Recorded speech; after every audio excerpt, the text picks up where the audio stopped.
Enquanto o vídeo não começa, que tal ir curtindo e compartilhando com seus amigos? Se não for inscrito, se inscreva e ative o sininho. A IPF agradece.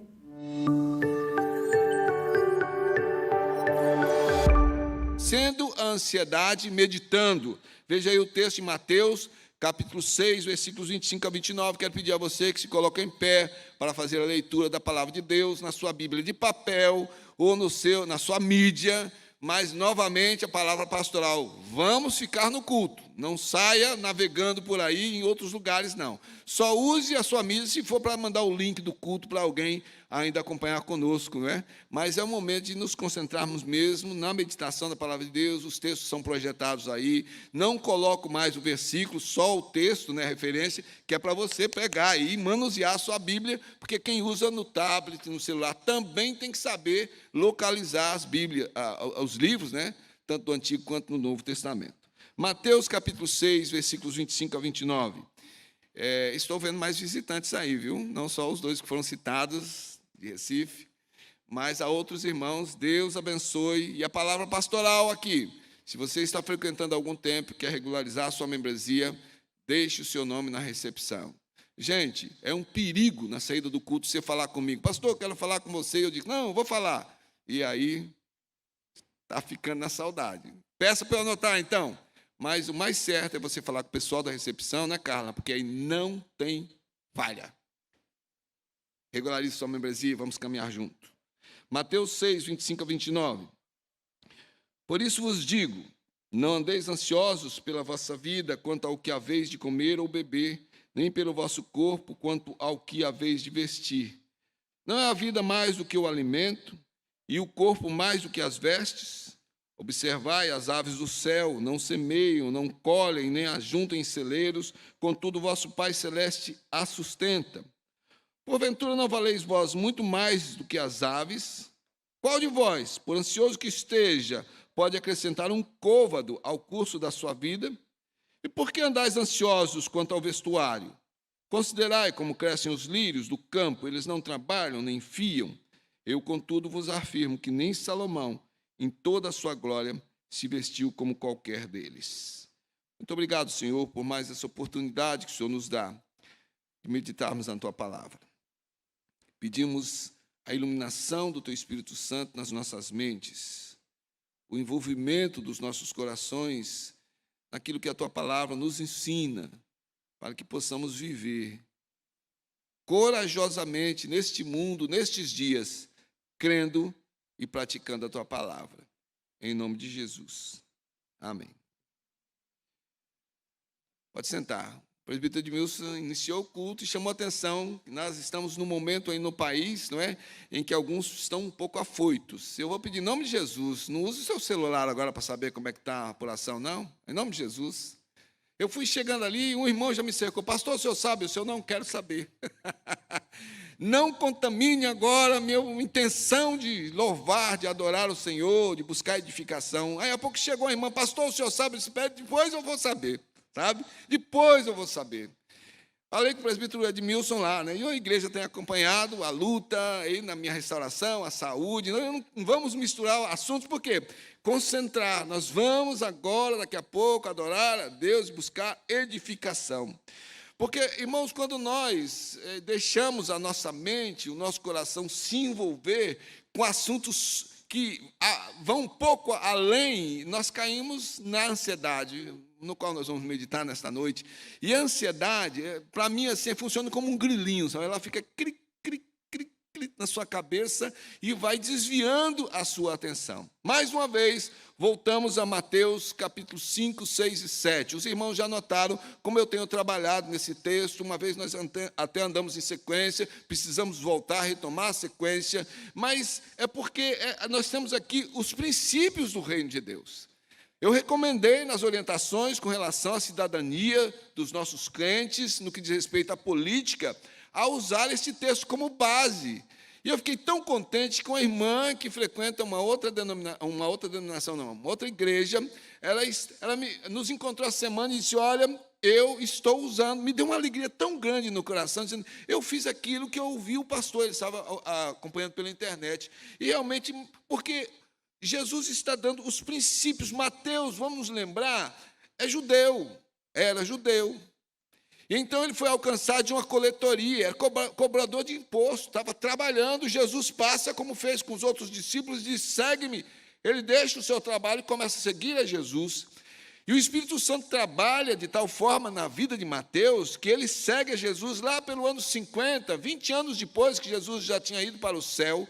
Ele, inspirado pelo Espírito Santo, se lembra de toda a caminhada com Jesus e escreve este evangelho, mas ele tem uma puxada, ele tem um alvo, ele tem um objetivo, que era falar para o judeu. Escreve para todo mundo, mas a intenção é falar com o judeu, dizendo: ô judeu, assim como eu sou judeu, sabe o Messias do Velho Testamento? É ele.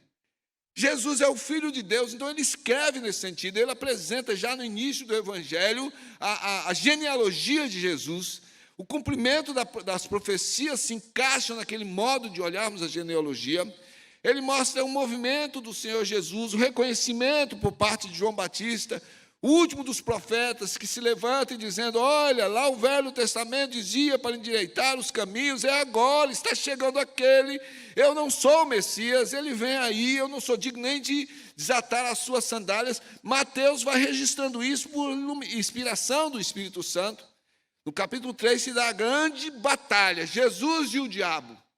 Jesus estando jejuado, orado, se preparado, o Espírito Santo está na assistência, mas ele passa por esse momento de batalha nua e crua com o inimigo das nossas almas e adversário ferrenho de Cristo Jesus. E ele usa o mesmo método que tem usado hoje, desvirtua a palavra. O diabo conhece muito bem a palavra. Ô crente, vai ler e meditar a palavra e aprender a palavra, que se você conversa com um endemoniado aí, ou com um desses cultos que são ateus, mas que estudam a Bíblia, você vai perder a conversa. Porque desvirtua quando não conhece com a iluminação do Espírito Santo. E se o crente que tem a iluminação do Espírito Santo não está conhecendo a palavra, vai perder a batalha. Mas era Jesus. Adão caiu por causa da deturpação da palavra por parte do inimigo, mas o segundo Adão, Jesus, não, porque ele vai com a palavra. O diabo desvirtua a palavra, Jesus vai certeiramente com a palavra. O diabo novamente desvia a essência da palavra, Jesus levanta a essência da palavra. E naquele momento o inimigo foi vencido, retirou-se para esperar um outro momento oportuno, em que usaria de outros recursos, e Jesus então é alimentado pelos anjos. Mateus dá essa visão aos judeus, dizendo: é ele o Messias.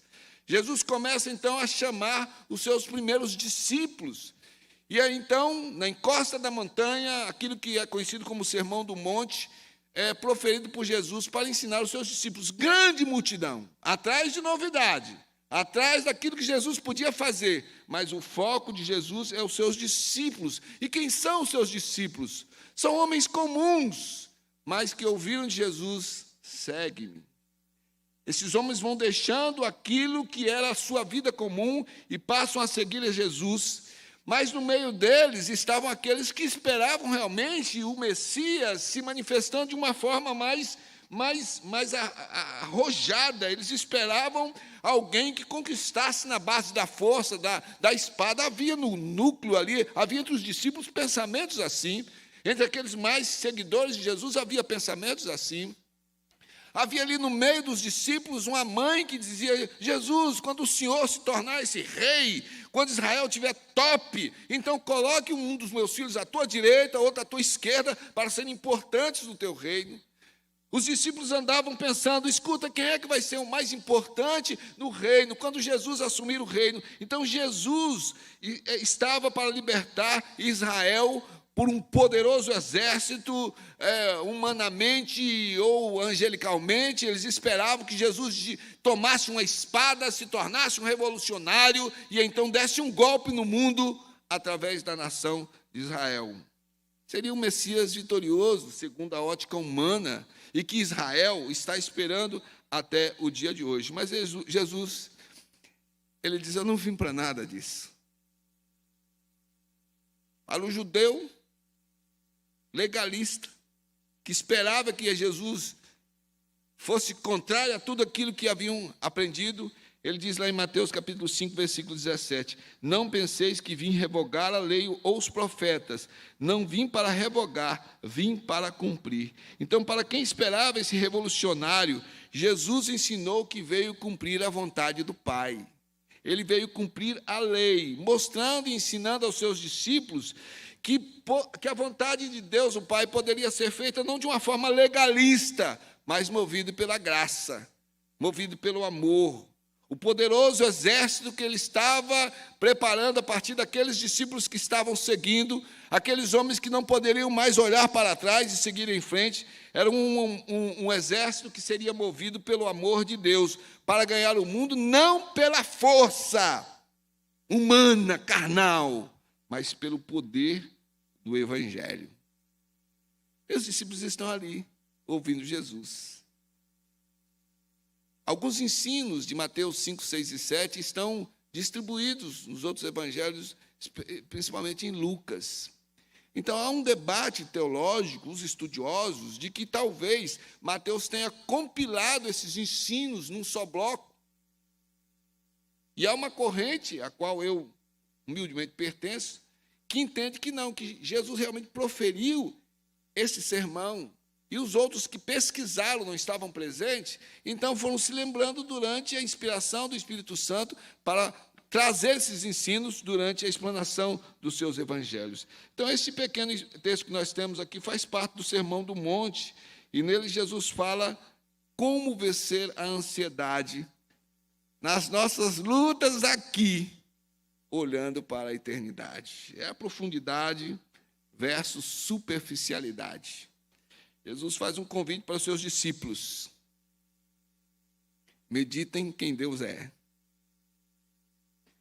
Meditem no que Deus faz e no que Ele é capaz de fazer. Para vencer as suas fraquezas, aqueles discípulos estavam sendo preparados por Jesus para conhecerem mais de Deus. Então, se você fechou a sua Bíblia, abra novamente. Veja em Mateus 6, 25, porque o Senhor Jesus diz que eles não deveriam andar ansiosos por causa das coisas da vida, pelo que haveriam de comer ou beber, nem pelo corpo, no que diz respeito a vestir. Mas como? Os discípulos deixaram aquilo que tinham e haveriam de seguir Jesus. Mas ele confronta os seus discípulos porque ele está ensinando princípios do reino, ele está falando de coisas espirituais que seriam, na verdade, o alimento, o fogo, o combustível, a motivação desses discípulos, porque daqui a pouco ele não estaria mais com eles e eles seguiriam em frente.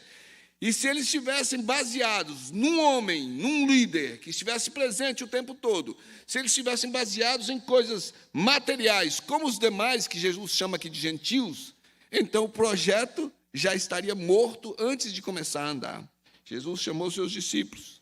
Eles abandonaram tudo e o seguiram. Então Jesus diz, não se preocupem, me sigam. Eles tinham família, eles tinham trabalho. Como fazer a obra se eles precisavam ao mesmo tempo? Isso não é uma irresponsabilidade. Jesus, o Salvador, está preparando um grupo de homens, seria o grupo protótipo, dá para entender?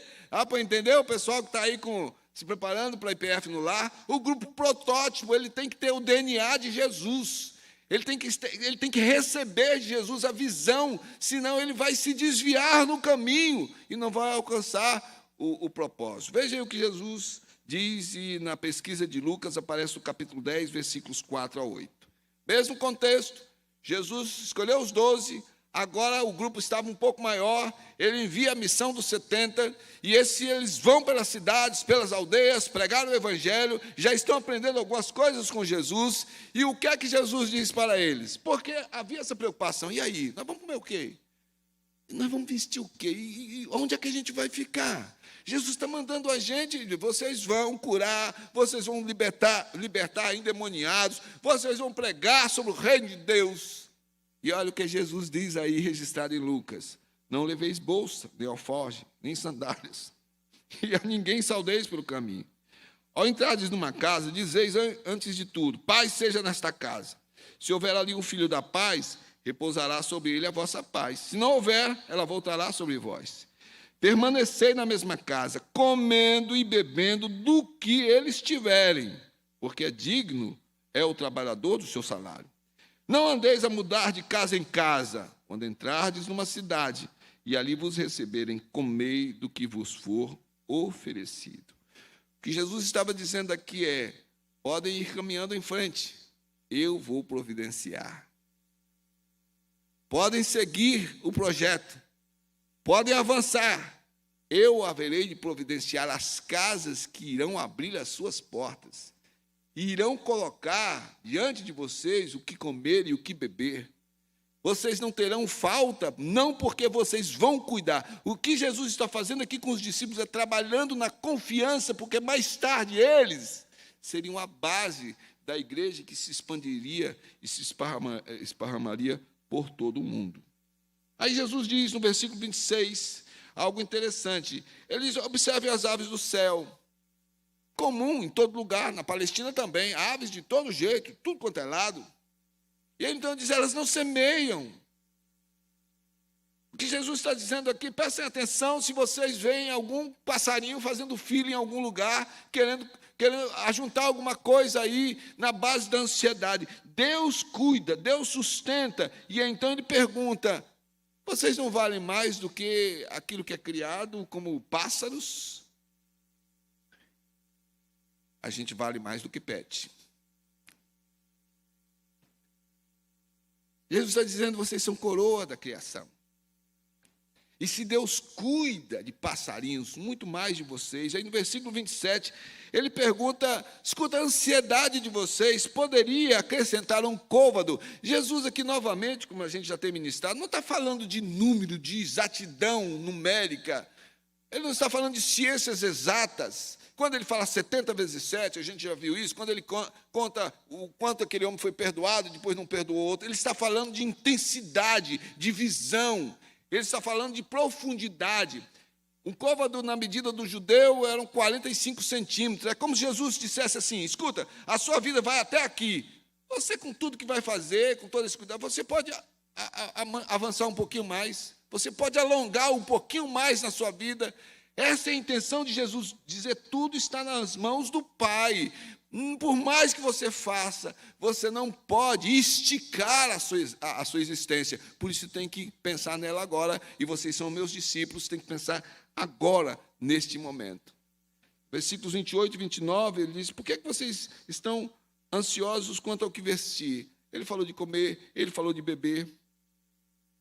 Aí Jesus faz algo extraordinário, porque ele caminha, ele trabalha com aquilo que os discípulos conheciam. Os lírios, eles crescem no Oriente, em várias partes, na Palestina também. E uma das particularidades é que, mesmo plantada no pântano, mesmo com sujeira em volta, por causa do tipo de material que Deus fez os lírios, eles continuam puros, brancos, vistosos. Tão importante porque aparece várias vezes no Cânticos do próprio Salomão. O lírio, ele aparece como decoração nos pórticos do templo. Era um símbolo de pureza e, ao mesmo tempo, de perseverança. E Jesus diz: observe, dá uma olhada, olha o lírio. E aí Jesus usa uma outra imagem que o judeu conhecia: Salomão. Porque Salomão, para os discípulos como para o judeu, era uma referência. Gente, este homem foi um dos reis mais admirados, e você sabe da história de Salomão, filho de Davi. Pediu a Deus sabedoria e conhecimento, ao invés de tantas riquezas. Foi contemplado, abençoado por Deus como um homem sábio, se destacou nisso. E Deus também deu a ele muita riqueza. Ele recebia toneladas e toneladas de ouro, por exemplo, de imposto. Tudo na sua construção era de ouro puro. Se você quer conhecer a história de Salomão, das riquezas, veja aí o registro em 1 Reis, capítulo 10, versículos 14 a 29, e 2 Crônicas 9, 13 a 28. A Bíblia fala de Salomão, dos seus tesouros, e diz que ela chamava tão atenção que a rainha foi visitá-lo e saiu dali encantada, dizendo: o que eu ouvi de você ainda é pouco, Salomão. Pois Jesus pega todo aquele esplendor do rei, cujas vestes eram encantadoras, e diz: ele, em toda a sua beleza de rei, não pode ser comparado com o lírio Dá uma olhada. O lírio ganha de Salomão e vocês ganham do lírio. É isso que Jesus está dizendo aos seus discípulos aqui. A importância que Jesus dá não é aos seus discípulos pelos méritos deles. Eles vão aprender na caminhada, que é porque ele, Jesus, entrou na vida deles, justificou a eles, e aí, então eles são instrumentos poderosos nas mãos de Deus. Mas para avançar, é preciso confiar. Eu não sei como é que está a sua vida hoje, eu sei como é que está a minha. Eu sei das minhas lutas. Segunda-feira está chegando aí, não é? Boleto para pagar, compromisso, escola. Tem gente que amanhã vai estar feliz conforme for o resultado da eleição, tem gente que vai estar triste, tem gente que já está roendo a unha por causa disso, tem gente com medo do que vai acontecer. O que é que nós podemos aprender com um texto como esse, aplicando nas nossas vidas no dia de hoje? Vencendo a ansiedade, meditando. Em primeiro lugar, não tente antecipar o amanhã. Jesus diz aí, não andeis ansiosos. Uma coisa que tem que ficar bem clara, é que nem Jesus, nem os apóstolos, nenhum deles, nem a palavra, não diz que você não tem ansiedade. Você tem e eu tenho. A questão é não andar ansioso. É não cultivar a ansiedade. Então, se eu quero realmente vencer a ansiedade, eu preciso meditar na palavra de Deus e entender que eu não posso antecipar o amanhã, porque o amanhã pertence ao Senhor. Como cristãos, nós temos um grande desafio em nossos dias. Não nos contentarmos com aquilo que o mundo oferece, porque o mundo oferece cada vez mais, cada vez mais, cada vez mais. Ele vai construindo, através da mídia e da publicidade, uma coisa tão massacrante em cima de você, que você quer ter, você precisa ter. Você precisa adquirir. A situação financeira tem sido usada como um medidor de sucesso e de êxito, por exemplo. A saúde, hoje em dia, tem sido usado por alguns como argumento de sinal de bênção e de vida vitoriosa. Quanto mais você for saudável, mais quer dizer que você é abençoado. Então, pinta um medo muito grande sobre pandemia, sobre o que pode acontecer com a saúde, o que é que vem pela manhã. O Senhor Deus diz que a nossa vida vale mais do que o alimento, que o nosso corpo vale mais do que as vestes, e com isso Ele está chamando a atenção para o modo como nós devemos olhar a vida, estabelecendo as prioridades a partir da nossa fé em Cristo Jesus, da nossa confiança. O pensamento forjado nesse materialismo cada vez mais mundano, ele não consegue entender que tudo tem um propósito. Nós cantamos ainda, agora vamos cantar de novo, e cantamos o hino também, e nós cantamos os outros cânticos, e resumindo, o que nós temos aí é dizer, Deus tem um propósito, Ele sabe o que Ele está fazendo. Então, aquele que não conhece a Deus, não pode confiar nisso. Como é que você vai falar com a pessoa que não conhece a palavra, não tem o temor de Deus, que você recebe 10, e pela sua fidelidade você é chamado para entregar 1, e na matemática do mundo, 10 menos 1 é 9. E como é que você vai fazer com 9? Você tem que ter os 10 para fazer as coisas na sua vida. E a igreja tem ensinado. Nós não damos o 10 por legalismo, os 10% por legalismo. Nós não damos por força de lei. Nós não damos porque Deus vai dar duzentão se você der senhão. Nós damos por fidelidade e confiança nele, porque ele há de suprir como tem suprido. Se fosse um momento de testemunho aqui, eu chamaria, quem sabe, a Franceli, que é administradora, o Emar, que é o tesoureiro, para contar algumas coisas. Sabe, quando a gente está em luta com a igreja, é por isso que nós temos dito, igreja, seja fiel, e alguns ouvem, e alguns realmente exercitam a sua fidelidade, e quando naquela semana parece que não vai dar, a fidelidade é exercitada, e Deus nos supre, e tem sido assim com a nossa vida. Como é que você vai explicar isso para alguém que não teme ao Senhor? Agora, o que nós precisamos entender é que quando nós, que dizemos que temos Jesus como Salvador, não entendemos, aí que a coisa pega. Porque Jesus está dizendo isso aos seus discípulos, vocês não podem pensar como os gentios. 1 Coríntios capítulo 2, versículo 14, até usei esse texto hoje de manhã também. O apóstolo Paulo diz, ora, o homem natural não aceita as coisas do Espírito de Deus, porque eles são loucura. e não pode entendê-las porque elas se discernem espiritualmente. Então, irmãos, como é que um crente pode pensar da mesma forma que o não crente, se ele teve a sua mente já transformada, e a sua mente transformada está dizendo: creia em Deus, confie na sua providência, não antecipe o dia de amanhã, porque o que virá pela frente está no controle do Todo-Poderoso. Ele conhece a sua vida, Ele conduz a sua vida, Ele tem um propósito para a sua vida. Em Mateus, capítulo 6, versículo 34, aí dentro do mesmo contexto do texto que nós usamos, o Senhor Jesus diz: portanto, não vos inquieteis com o dia de amanhã, pois o amanhã trará os seus cuidados. Basta ao dia o seu próprio mal. Então, como é que eu posso vencer a ansiedade? Meditando, sabe, pensando diante do Senhor em oração. Eu não posso antecipar o dia de amanhã. Em segundo lugar, não ignore a providência divina. Jesus usa ali as coisas da natureza para mostrar o modo como Deus cuida da vida, da criação dele, mesmo com a pecaminosidade humana, mesmo com o desequilíbrio da ecologia, por causa da pecaminosidade humana, mas Deus tem cuidado da sua criação, e Jesus diz: olha, vocês valem muito mais do que essas coisas criadas, vocês são a menina dos olhos do Pai. A vida de Jesus foi entregue em sacrifício para nos justificar, nos tirar de uma vida de pecado e nos aproximar da mesa do Pai. Então o Senhor Jesus sabe melhor do que ninguém como é triste a realidade humana e a perspectiva de quem não tem Deus no coração. Por isso ele fala ao coração ansioso, mostrando um caminho excelente contra a ansiedade. A meditação profunda e contemplativa sobre aquilo que Deus faz, porque Deus é quem Ele é. Veja aí, versículo 26, o verbo é observai.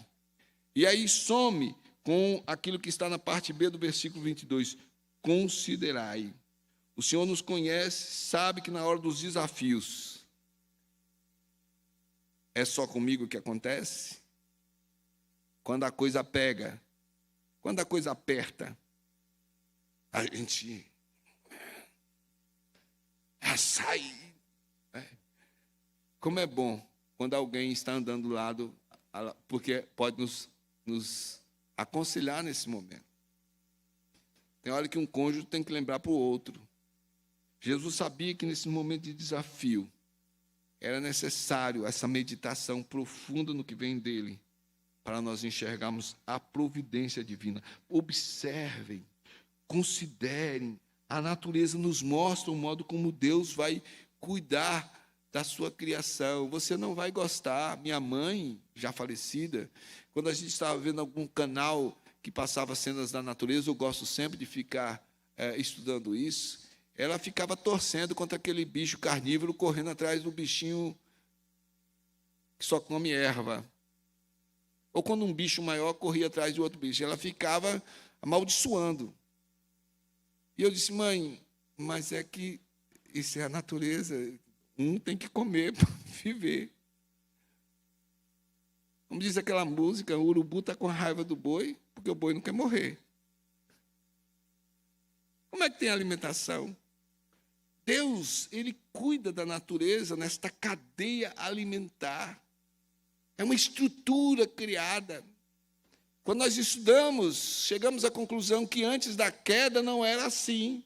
Mas com a queda vieram essas coisas, e mesmo Deus, assim, com a sua misericórdia, vai cuidar destas coisas criadas por Ele, quanto mais Ele cuida da sua imagem e semelhança. Veja aí Mateus 6, versículos 31 e 32. Ele diz: portanto, não vos inquieteis, dizendo: que comeremos, que beberemos, ou com que nos vestiremos, porque os gentios é que procuram todas essas coisas, pois vosso Pai Celeste sabe que necessitais de todas elas. Então, não negligencie a providência do Senhor. Salomão foi um rei poderoso. Jesus usa, como nós já vimos, para fazer o contraste com os seus discípulos. E o que Deus nos ensina nos dias de hoje é que nós temos, neste Deus maravilhoso, o cuidado de Pai. E mesmo quando nós passamos apuros e desafios, este Pai sabe muito bem que está sendo forjado e fortalecida em nós a visão de fé e de confiança, um passo a mais, confiando naquilo que Deus tem reservado para nós. Nesse mesmo capítulo 6 de Mateus, versículos 9 a 13, Jesus ensina a oração do Pai Nosso. E na oração do Pai Nosso, Ele nos ensina a pedirmos confiadamente: o pão nosso de cada dia nos dá hoje. Que Jesus maravilhoso, não existe contradição. É o pão de hoje. Ô pastor, eu não devo então ter uma poupança, eu não devo ter uma programação? Deve. O presbítero Edmilson mesmo dá palestras com a Carla sobre o equilíbrio financeiro. Você precisa ter a planilha, você precisa se organizar. O que Jesus está dizendo aqui é que nós não devemos colocar isso no centro da nossa vida e transformarmos isso num ídolo. Isso está a serviço daquele que confia a Deus. E nesse serviço de mordomia fiel, então nós podemos ver aí, na administração daquele que coloca os seus recursos, aquela visão de abençoar, de investir, de caminhar em frente, porque não é escravo do material, mas usa o recurso material para servir a Deus. Então, vença a ansiedade meditando, não tentando antecipar o dia de amanhã, não ignorando a providência. E, finalmente, não pense que você está no controle. Essa é uma palavra que mexe com a gente, porque a gente quer estar no controle. E nós cremos que Deus é soberano, cremos. A nossa doutrina, ela confessa isso: Deus é quem Ele é. Ele faz o que Ele quer. Ele ordena. Ele exalta e Ele rebaixa. Ele é o Deus Todo-Poderoso. E é nesse sentido que nós podemos parafrasear Jesus nesta noite aqui, usando a palavra que Ele nos dá aí no versículo 27, mais ou menos assim: vocês acham que perdendo o sono ou perdendo o apetite podem mudar alguma coisa em suas vidas?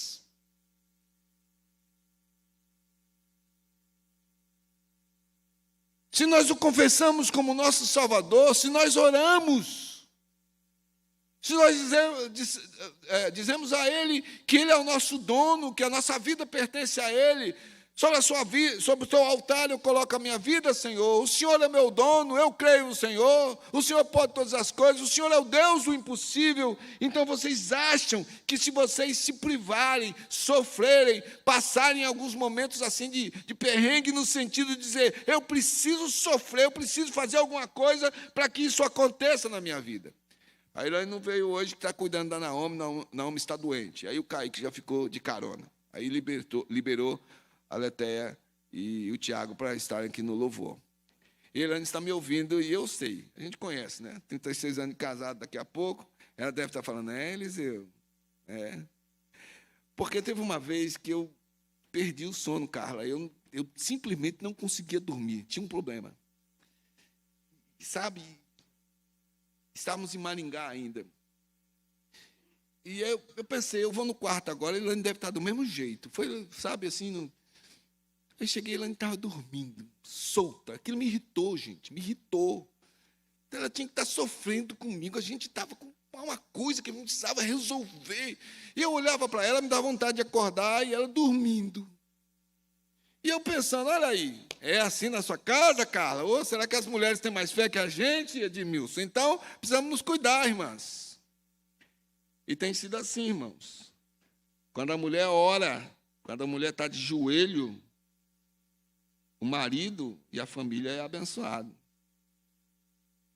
Há mulheres de fé, de oração, que estão diante de Deus e sustentam os maridos e a família.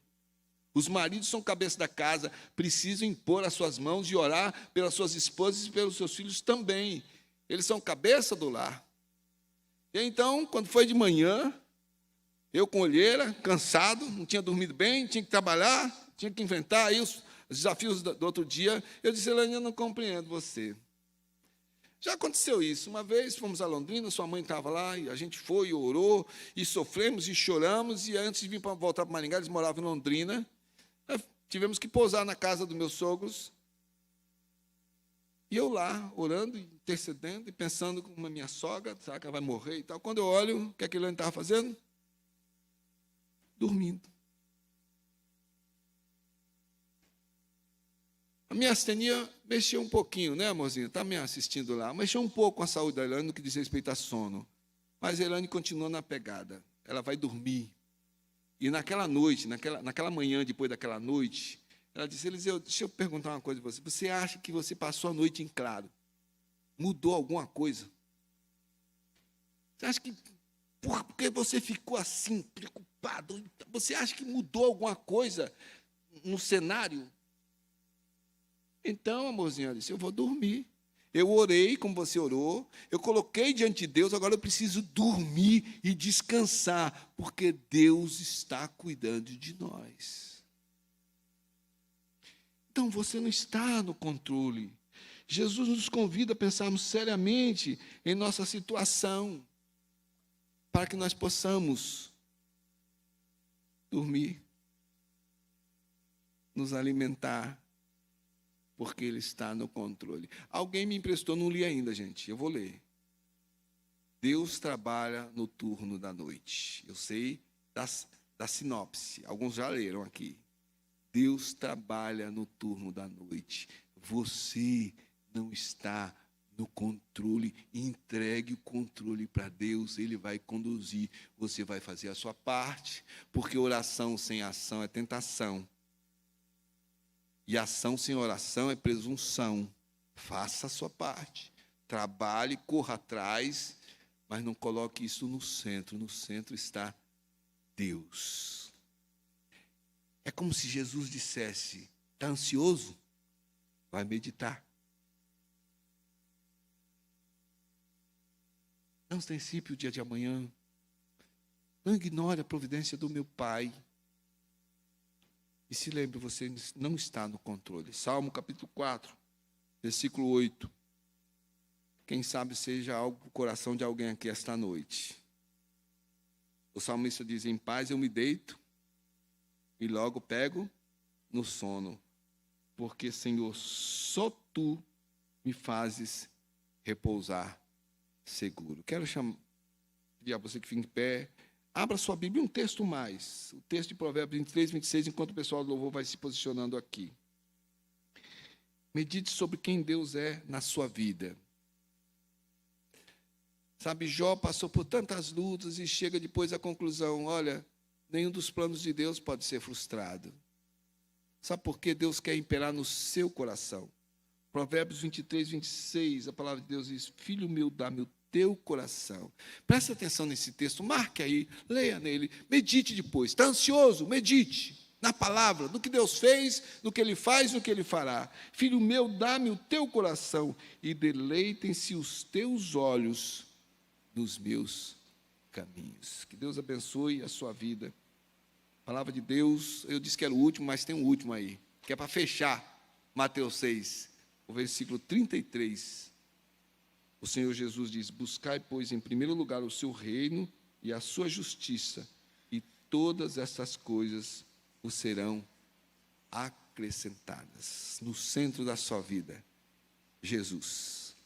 Se você já é convertido, já tem certeza da sua salvação, Jesus está no centro do seu coração. E Ele diz, segue-me, caminhe, eu vou providenciar. Se porventura você ainda não teve essa experiência com Jesus, nos procure.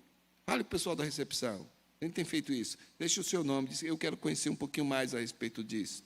Alguns têm feito isso e têm caminhado. Lembre-se, a Bíblia não diz que você não tem ansiedade. O apóstolo Pedro diz assim, lançai sobre ele toda a vossa ansiedade, porque ele tem cuidado de vós. E é interessante, irmãos, que lá no texto não está no futuro, não. Está num presente, assim, o jeitão do grego, né? É um presente que ele fica andando, sabe? É um presente, não é um presente agora, é um presente o tempo todo. Ontem foi um presente, hoje é um presente, amanhã é um presente, você está vivendo o presente, ele tem cuidado. Lance sobre ele a sua ansiedade. Para mais informações e novidades, siga as nossas redes sociais e fique por dentro de tudo.